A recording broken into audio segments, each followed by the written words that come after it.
எல்லாருக்கும் வணக்கம். இன்னைக்கு நாம ஒரு ரொம்ப ஆழமான ஓமைய பத்தி பார்க்க போறோம். தீக்கல். இது நம்ம ஒவ்வொருத்தருக்குள்ளேயும் இருக்கிற ஒரு மறைக்கப்பட்ட ஆற்றலை பத்தியும், அதை எப்படி வெளிக்கொண்டு வருதுங்கிறத பத்தியும் நம்மள யோசிக்க வைக்கிற ஒரு அருமையான கதை.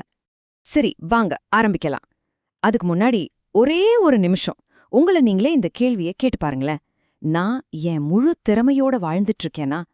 இது பார்க்கறதுக்கு ரொம்ப சாதாரணமான கேள்வி மாதிரி இருந்தாலும், இதுக்குள்ள ஒரு பெரிய ஆழம் இருக்கு. இந்த முழு விஷயத்தோட ஆரம்பமே இந்த ஒரு வரியிலிருந்து தான் வருது. பாருங்க, அறியாமையின் காரணமாகவே மனிதன் தாழ்வான வாழ்க்கையில் தேங்கி கிடக்கிறான். இது கேட்கறதுக்கு கொஞ்சம் கடுமையா இருக்கலாம், ஆனா நாம நிறைய பேர் சந்திக்கிற ஒரு அடிப்படை பிரச்சனையா இது நேருக்கு நேரா சொல்லுது. முதல் பகுதி, உறங்கும் வாழ்க்கை அப்படின்னா என்ன? சிம்பிளா சொல்லணும்னா, நம்மளோட உண்மையான சக்தி என்னன்னே தெரியாம இருக்கும்போது நம்ம வாழ்க்கை ஒரு இடத்துல நின்னுடுது, ஒரு தேக்க நிலைக்கு வந்துடுது, ஒரு செடி மாதிரி.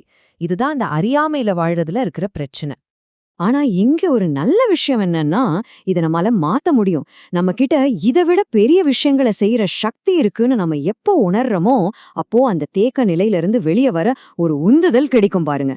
அந்த விழிப்புணர்வு தான் மாற்றத்துக்கான முதல் படி. சரி, இப்போ நாம இந்த பகுதியோட மைய கருத்துக்கு வர்றோம். அதுதான் புதைந்த தீக்கள். நம்மளோட மறைக்கப்பட்ட திறமைக்கு இது ஒரு அருமையான உருவகம். இந்த தீக்கல்லோட கதைய கொஞ்சம் யோசிச்சு பாருங்க. முதல்ல அது ரொம்ப காலமா ஒரு ஓடையில மண்ணுக்குள்ள புதைஞ்சு கிடக்குது. அப்புறம் அதை வெளியெடுக்கறாங்க, நல்லா காய வைக்கிறாங்க. கடைசியா ஒரு இரும்பு வச்சு தட்டும்போது என்னாகுது? பளீர்னு தீப்பொறி வருது. பார்க்க சாதாரணமா அந்த ஒரு கல் அதுக்குள்ள இருந்த ஒரு அசாதாரணமான தன்மையை காட்டுது. நாம இப்ப பார்த்த இந்த கதை இருக்கே, இது ஸ்ரீமத் சுவாமி சித்பவானந்தரோட டெய்லி டிவைன் டைஜஸ்ட்ங்கிற புத்தகத்திலிருந்து எடுத்தது. அதுல ஒரு முக்கியமான வரி இருக்கு, கவனிங்க. சேத்துல புதைஞ்சிருந்தாலும் அது தன்னோட இயல்பை இழக்காது. இதுதான் இந்த ஓமையோட உயிரே. இப்போ நாம ரொம்ப ரொம்ப முக்கியமான ஒரு கட்டத்துக்கு வரோம். மனிதனுக்குள்ள இருக்கிற அந்த உள்ளார்ந்த தீப்பொறி. இங்கதான் நாம அந்த தீக்கல்லையும் நம்மளையும் ஒப்பிட்டு பார்க்க போறோம். இந்த ஒப்பீட்ட பாருங்க, இதுதான் விஷயமே. தீக்கல்லுக்குள்ள தீப்பொறி இருக்கிற மாதிரி நமக்குள்ளேயும் ஒரு தூய்மையான சக்தி இருக்கு. சேரு அந்த கல்லோட தன்மைய மாத்தாத மாதிரி நாம செய்யற தவறுகளோ பிழைகளோ நம்மளோட உண்மையான தன்மைய பாதிக்கிறதே இல்ல. எப்ப வேணும்னாலும் நம்மால அந்த தூய்மையான நிலைக்கு திரும்ப முடியும். யோசிச்சு பாருங்க, இது எவ்ளோ பெரிய விஷயம். இதுல நாம நல்லா புரிஞ்சுக்க வேண்டிய விஷயம் என்னன்னா, நம்மளோட உள் இருப்பு, அதாவது நம்மளோட உண்மையான சுயம், நாம பண்ற தப்பாலேயோ பிழையாலேயோ பாதிக்கப்படாது. இது எவ்வளோ ஒரு ஆறுதலான விஷயம் இல்லையா?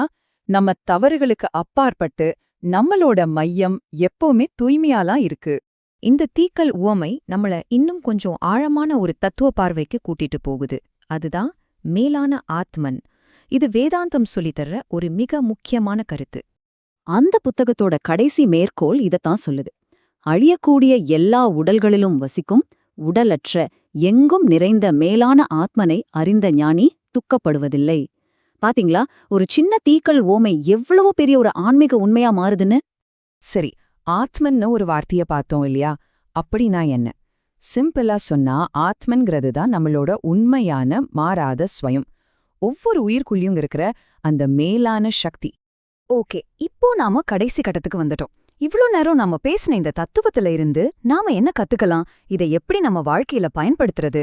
அதுதான் நமக்குள்ள இருக்கிற அந்த தீப்பொறிய வெளியே கொண்டு வர்றது. அப்போ இதுல இருந்து நாம எடுத்துக்க வேண்டிய முக்கியமான விஷயம் என்ன? 1. தீக்கல்லோட தன்மை மாதிரி உங்க உண்மையான சுயமும் மாறாதது.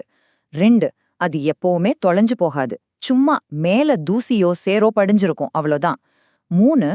ரொம்ப முக்கியமா, அதை எப்ப வேணும்னாலும் தட்டி எழுப்பி வெளியே கொண்டு வர முடியும். சரி, இந்த பகுதியோட இறுதியில உங்ககிட்ட ஒரு கேள்வி. உங்க தீப்பொறி, உங்க உள்ளார்ந்த ஆற்றல் எப்பவுமே உங்க கூட தான் இருக்கு. அதை வெளியே கொண்டு வர நீங்க என்ன செய்ய போறீங்க?